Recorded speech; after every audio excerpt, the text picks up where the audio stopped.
Assalamualaikum warahmatullahi wabarakatuh. A'udzubillah, bismillah, alhamdulillah. Wassalatu wassalamu ala khairi rasulillah wa ala alihi wa sahbihi wa mawalah, amma ba'd. Hadirin yang berbahagia, dalam kesempatan ini kita coba mengangkat dengan cara-cara yang lebih ringan salah satu keluarga Rasulullah yang tidak mendapatkan hidayah dari Allah. Ada satu surat dalam Al-Quran, surat ke-111, yang diberi nama surat Al-Lahab. Siapa Abu Lahab? Mari kita coba kupas silsilah dan sedikit keberadaan dari Abu Lahab. Nama aslinya adalah Abdul Uzza. Uzza merupakan salah satu patung berhala yang cukup besar yang berada di sekitar Ka'bah. Sengaja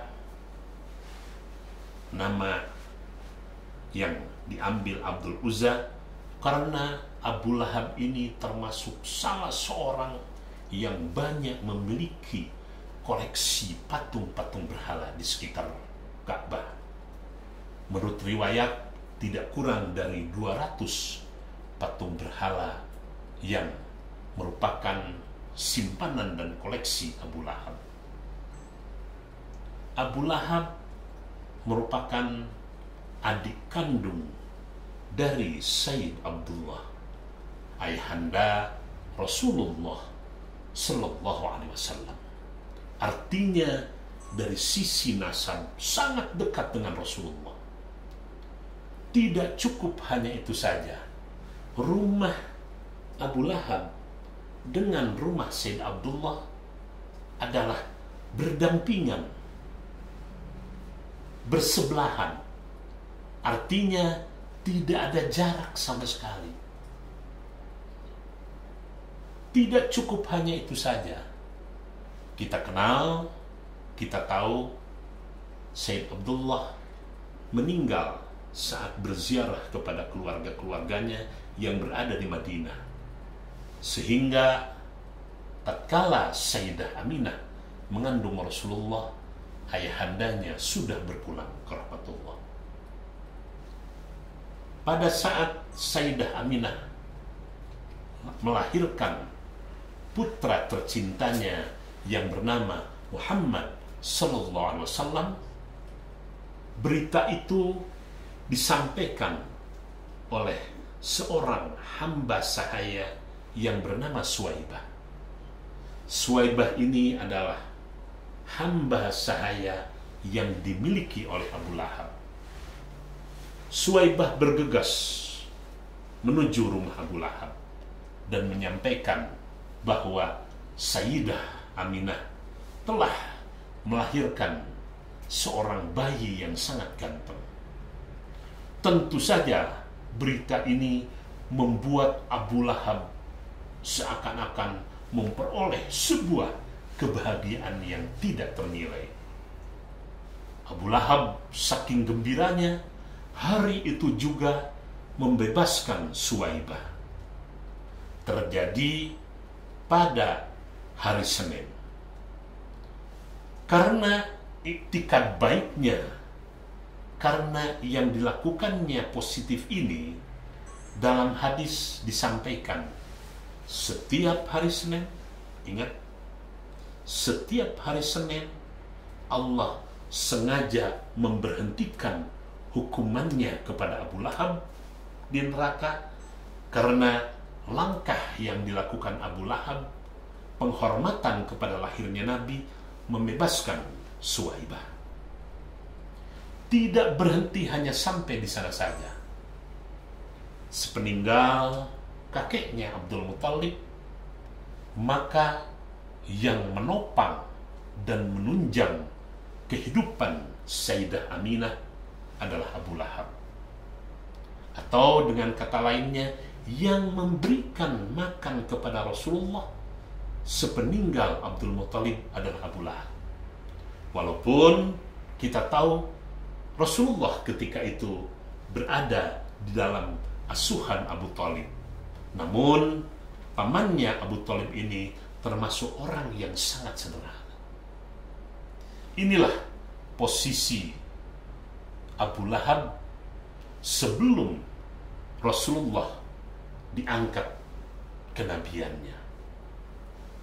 Tidak cukup hanya itu saja, akhirnya Abu Lahab menikahkan dua putranya yang bernama Utbah dan Utaibiyah kepada putri Rasulullah, Ummi Kulsum dan Siti Ruqayyah.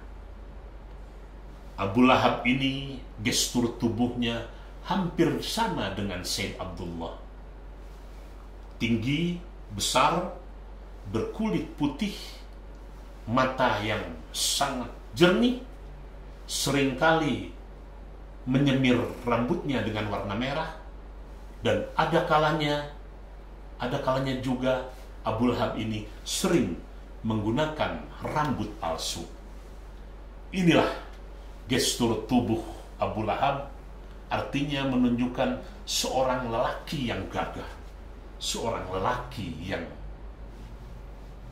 sangat maskulin. Abu Lahab punya 3 anak, dikaruniai 3 anak, Mut'ab, Utbah, dan Utaibah. Sebagaimana tadi di depan kami sampaikan, 2 putranya dinikahkan kepada putri Rasulullah.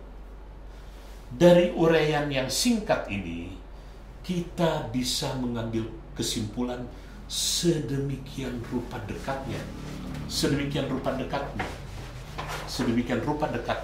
hubungan Rasulullah dengan Abu Lahab, putrinya, dan sebagainya. Namun setelah Rasulullah diangkat kenabian, ada 4 tokoh Quraisy yang menunjukkan perlawanan yang sangat gigih, sampai ke penghinaan, sampai ke pengejekan yang luar biasa. Yang pertama kita kenal Abu Jahal, yang kedua Abu Lahab, yang ketiga Abu Sufyan, yang keempat Walid bin Mughirah, ayahnya Khalid bin Walid. Abu Jahal kita kenal bengisnya, Abu Lahab nanti yang akan kami ceritakan, Abu Sufyan pada akhirnya masuk Islam pada saat Fathu Makkah, dan Khalid bin Mughirah ini merupakan orang terkaya nomor 2 di Makkah. Orang yang pertama adalah Siti Khadijah, orang yang kedua adalah Walid bin Mughirah. Walid bin Mughirah ini diceritakan memiliki ribuan onta, kambingnya berada di mana-mana, tanahnya sangat luas, namun masih di bawah kekayaan Siti Khadijah. 4 orang ini, 4 serangkai ini termasuk 4 tokoh Quraisy yang menunjukkan perlawanan yang sangat gigih kepada Rasulullah karena ketidaksetujuannya terhadap agama atau misi kenabian yang dibawa oleh Rasulullah sallallahu alaihi wasallam. Puncaknya adalah pada saat turunnya surat Al-Lahab. Jelas ayat ini atau surat ini sangat menyudutkan keberadaan Abu Lahab, sehingga Abu Lahab sangat terhina dan menunjukkan perlawanan yang keras. Sejak itu Abu Lahab memiliki kebiasaan selalu menguntit, selalu memata-matai apa yang dilakukan oleh Rasulullah sallallahu alaihi wasallam. Rasulullah kemana selalu dikuntit dan selalu mencoba mencari-cari kesalahan, kelemahan, dan kejelekan Rasulullah, yang mana itu semua sulit dan tidak pernah diperoleh oleh Abu Lahab.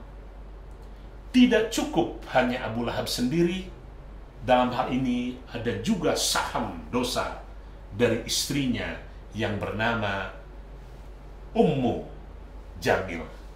Al-Awra Ummu Jamil. Ya. Ummu Jamil ini adalah putra Harb, ayahanda dari Abu Sofyan.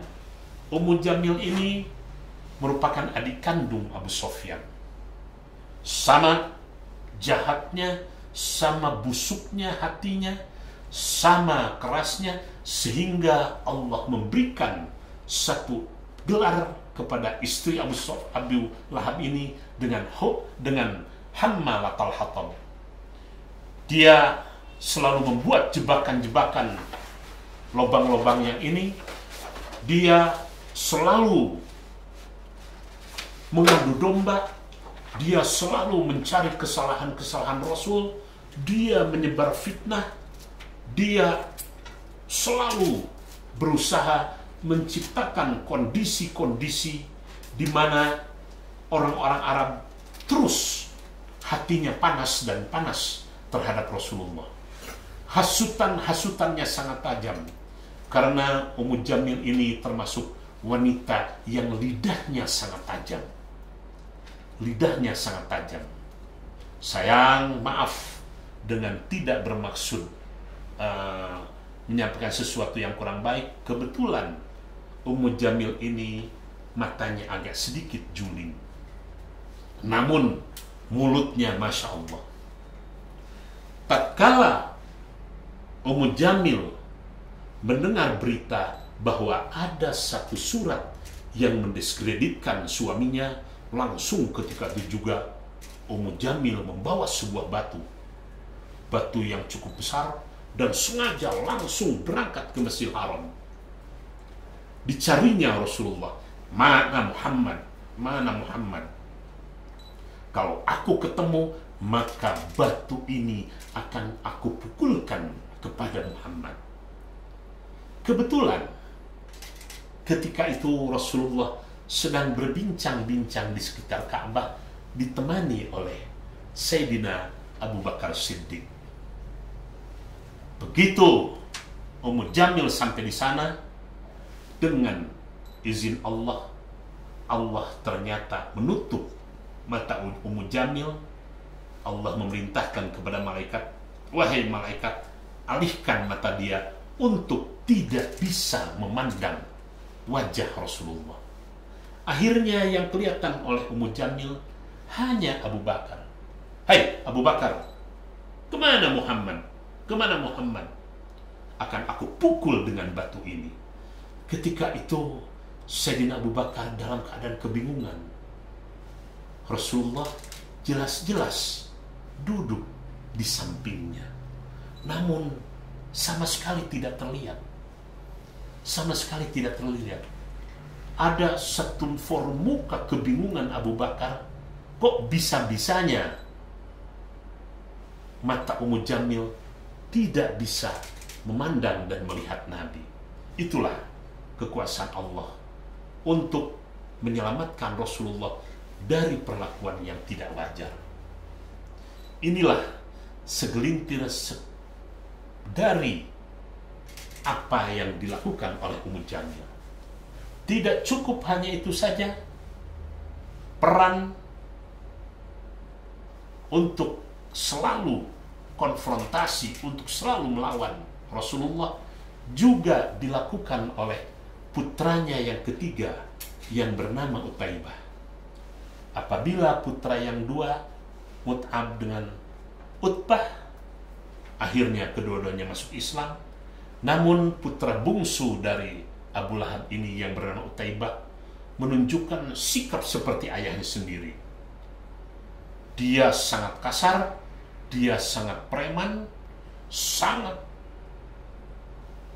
menunjukkan sikap yang sangat bermusuhan dengan Rasulullah. Tidak cukup hanya itu saja, akhirnya istrinya yang juga merupakan putri Rasulullah diceraikannya. Suatu hari Utaibah ini sengaja mendatangi Rasulullah. Tatkala bertemu, apa yang dilakukan oleh Utaibah? Caci maki. Rasulullah dicaci maki di hadapan orang banyak. Rasulullah diejek.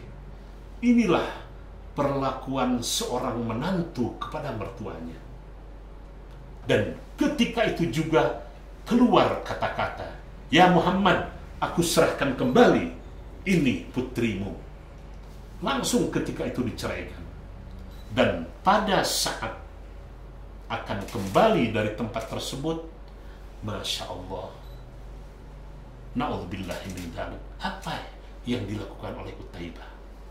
Utaibah sempat mendekati Rasul hanya dengan jarak yang singkat. Akhirnya Utaibah meludahi wajah Rasulullah Sallallahu Alaihi Wasallam. Kita faham, Nabi pun seorang manusia. Karena mendapatkan perlakuan yang sedemikian rupa kasarnya dari menantunya, secara simultan ketika itu juga keluar kata-kata, "Ya Allah, mudah-mudahan anak ini Engkau berikan pelajaran, mudah-mudahan diterkam oleh binatang buas." Apa yang dikatakan oleh Rasulullah ketika itu disaksikan oleh Sayyid Abu Thalib, paman dari Rasulullah.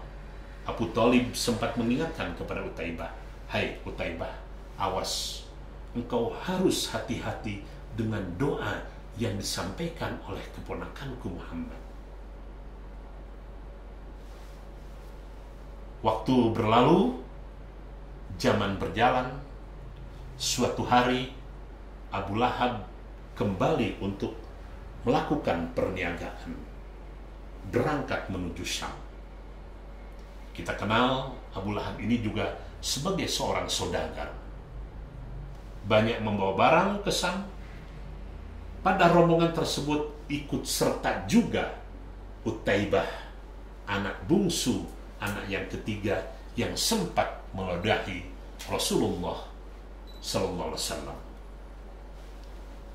Pada saat perjalanan, kebetulan suasana sudah mendekati malam. Akhirnya rombongan kafilah ini istirahat, berhenti di sebuah tempat. Ternyata yang menjadi tempat singgah ini merupakan tempat di mana masih berkeliaran binatang-binatang buas. Masih berkeliaran binatang-binatang buas. Dicarilah tempat untuk istirahat. Akhirnya Abu Lahab memilih satu rumah milik seorang rahib di perjalanan tersebut. Terjadilah obrolan ringan karena Abu Lahab masih terngiang-ngiang, masih terhantui dengan kata-kata yang disampaikan oleh Rasulullah. Karena waktu Utaibah datang menghadap ayahnya, yang ditanyakan oleh Abu Lahab, "Apa yang dikatakan Muhammad?" "Abah, Muhammad mengatakan mudah-mudahan engkau diterkam oleh binatang buas."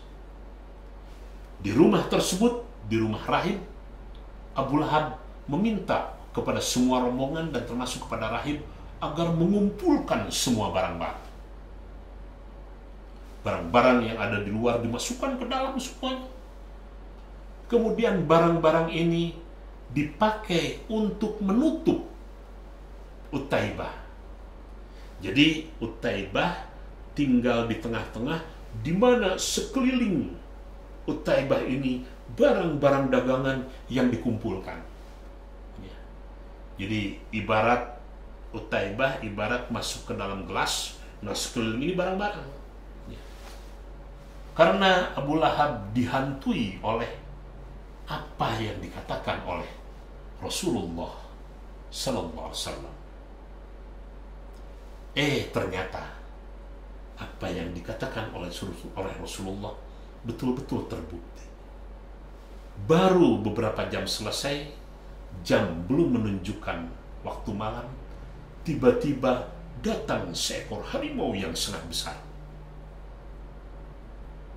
Datang seekor harimau yang sangat besar. Harimau ini menjilat semua muka orang-orang yang ada di rumah tersebut. Dijilat semuanya. Termasuk Abu Lahab. Dalam sejarah diceritakan bagaimana pucatnya Abu Lahab tatkala dijilat oleh harimau ini. Ternyata setelah selesai menjilat, harimau ini masih belum puas. Harimau ini loncat menuju tumpukan barang yang dipakai menutup Utaibah. Akhirnya barang ini dicakarnya, diobrak-abrik oleh harimau yang cukup besar ini. Sampai akhirnya diketemukanlah Utaibah. Apa yang dilakukan oleh Utaibah kepada Rasulullah ternyata terbukti. Yang pertama dicengkram adalah wajah Utaibah. Ketika itu Abu Lahab menyaksikan bagaimana yang dilakukan oleh harimau ini kepada putranya. Dicakarnya wajah Utaibah. Setelah itu kepala Utaibah digigitnya dan hampir seluruh badannya dikoyak-koyak oleh harimau. Dan Utaibah meninggal hari itu juga. Doa Rasulullah terbukti. Nah, tentu saja kita pasti masih akan bertanya lebih jauh. Kira-kira apa hukuman Allah yang diterima oleh Abu Lahab? Kalau tadi Utaibah, putra bungsunya, mari kita lihat Abu Lahab. Selama Rasulullah berdakwah terus mengganggunya, ya. Sampai akhirnya Rasulullah hijrah ke Madinah. Kita tahu di Madinah terjadi perang Badar yang juga jatuh di bulan Ramadan. Kita tahu musyrik Quraisy mengalami kekalahan yang cukup total. Pada saat rombongan musyrik Quraisy ini kembali masuk ke Mekah, Abu Lahab bertanya kepada kawan-kawannya, bagaimana kejadian perang tersebut? Tolong ceritakan. Hampir semua orang-orang Quraisy musyrik berkata kepada Abu Lahab, peperangan itu sesuatu yang penuh dengan misteri, yang penuh dengan keajaiban. Bayangkan jumlah kami yang sangat banyak ternyata tidak bisa menggores tubuh-tubuh kaum muslimin. Kami dengan mudahnya ditusuk, ditonjok, ditebas dengan pedang, dan sebagainya, dan sebagainya. Akhirnya kami kocar-kacir.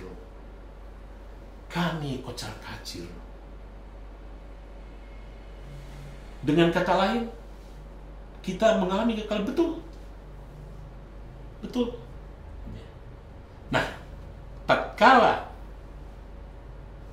orang-orang Quraisy musyrik yang baru kembali dari Madinah bercerita seperti itu, ada dua orang yang mendengarkan secara seksama apa yang dialami oleh musyrik Quraisy. Yang pertama Abu Rafi', dia adalah hamba sahaya dari Sayyidina Abbas. Kita tahu paman-paman Nabi yang masuk Islam adalah Sayyidina Abbas dan Sayyidina Hamzah. Dan di samping Abu Rafi' juga ada Ummu Fadil, istrinya Sayyidina Abbas. Karena saking gembiranya, Abu Rafi' ini secara tidak sengaja mengeluarkan satu reaksi yang penuh dengan kegembiraan, dan ketawanya terlihat oleh Abu Lahab. Begitu melihat reaksi Abu Rafi' yang seperti itu, muncullah amarah Abu Lahab. Hai Rafi', kesini kamu. Apa yang kau tertawakan? Abu Rafi' sadar dengan keberadaannya sebagai hamba saya, dia tidak berani memberikan reaksi-reaksi yang layaknya manusia yang wajar. Dipukul, ditonjok, diinjak, ya. Abu Rafi lari naik ke sebuah dinding, namun karena Abu Lahab berperawakan tinggi, akhirnya terambil juga. Ummu Fadil, istri Sayyidina Abbas, sempat memberikan komentar, "Hai Abu Lahab, kamu berani memperlakukan seperti itu karena kebetulan Abu Rafi majikannya tidak ada." Yang dimaksud adalah suaminya Sayyidina Abbas. Coba kalau kamu tahu ada Sayyidina Abbas, mungkin kamu tidak berani memperlakukan seperti itu. Abu Lahab malah tambah-tambah yang dilakukannya itu. Akhirnya karena kesalnya, Ummu Fadil ketika itu mengambil satu tiang pancang yang menunjang kemah itu, dicabutnya, diambilnya. Kemudian Abu Lahab dipukul oleh Ummu Fadil, istri Sayyidina Abbas, karena melihat perlakuan yang berlebihan kepada pembantunya yang namanya Abu Rafi.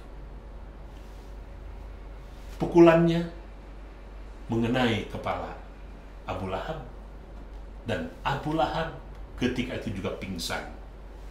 Berangkatlah Ummu Fadil dan Abu Rafi. Sejak kejadian itu, Abu Lahab mulai sakit-sakitan. Nah, dan ketika itu Abu Lahab mulai dicoba oleh Allah, dihukum oleh Allah dengan sebuah penyakit kulit, kalau istilah sekarang bisul. Di seluruh tubuhnya penuh dengan bisul. Seluruh tubuhnya penuh dengan penyakit-penyakit kulit yang mengeluarkan aroma yang kurang enak. Orang Arab tahu apabila seseorang dicoba dengan penyakit ini, orang tersebut sedang dihukum. Atau dalam kata lain, penyakit ini merupakan masuk dalam kategori wabah. Sampai akhirnya Abu Lahab meninggal. Dalam riwayat yang bisa kita baca dalam tafsir Qurtubi, penjelasan dari surat Al-Lahab, kita bisa memperoleh keterangan Abu Lahab setelah meninggal, mayatnya 3 hari tidak ada yang berani menjamah. 3 hari tidak ada yang berani menjamah. Dibiarkan begitu saja dan mengeluarkan aroma busuk yang bukan main. Akhirnya orang-orang Quraisy berkumpul, siapa kira-kira yang akan mengurus Abu Lahab? Orang tidak ada yang berani mendekati. Akhirnya salah seorang putranya yang bernama Utbah mengambil inisiatif. Kemudian Abu Lahab dimandikan dari kejauhan dengan cara disemprot. Setelah beres, orang Mekah sepakat untuk membawa mayat Abu Lahab ke sebuah bukit yang terpencil. Akhirnya Abu Lahab didudukkan di sebuah dinding dan kemudian ditimbun dengan batu-batu. Inilah akhir tragis dari seorang yang banyak mencela Nabi yang namanya Abu Lahab. Ini baru hukuman di dunia. Apalagi kelak di akhirat dia ditempatkan di neraka yang paling dasar. Suatu ketika Siti Aisyah, Sayyidah Aisyah radhiyallahu anha melewati makam Abu Lahab.